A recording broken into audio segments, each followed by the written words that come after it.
Just why is modern life so stressful? Now, that's a question that lots of people ask, and it seems to be a question that gets asked more and more often. Now, before I answer it, let's just take a look at a typical day for the average person. You get up before it's light. You've got to get your family up and fed, and your kids off to school, and then you've got to get yourself to work. Perhaps you have a long drive in heavy traffic, or you have to deal with overcrowded public transport.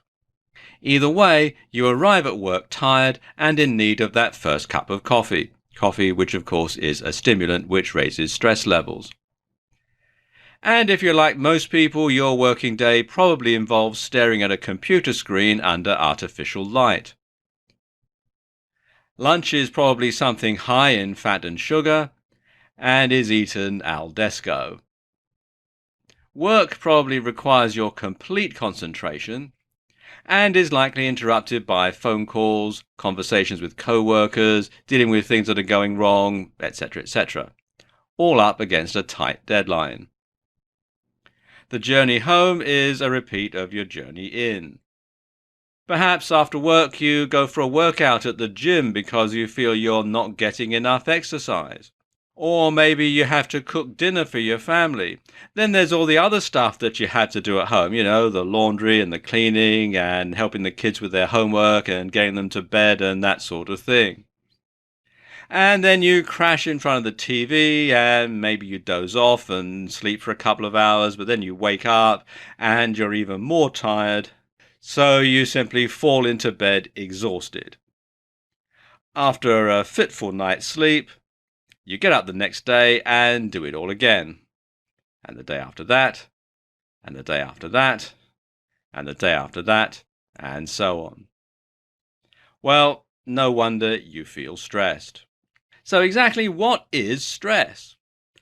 Well, stress is nature's way of dealing with our inbuilt fight or flight mechanism. And it all harks back to your inner caveman or your inner cavewoman. Now, back then, if you were hunting a woolly mammoth or you were hunting a deer with just a spear and a bow and arrow, then you'd need plenty of energy to track it and to chase after it. Your senses would be heightened too, so that you could find it in the first place and anticipate where it was going to run. Likewise, if you were running to escape a saber-toothed tiger, well, you'd need plenty of energy, and you'd need to keep your wits about you too. Either way, the stress would be just for a short time only, and then you'd rest. Nowadays, though, we're on this heightened state of alert all the time. The unnatural ways we lead our lives, well, that doesn't help either.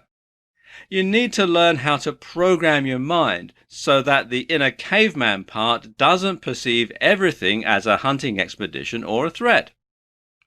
And it's not too hard to learn.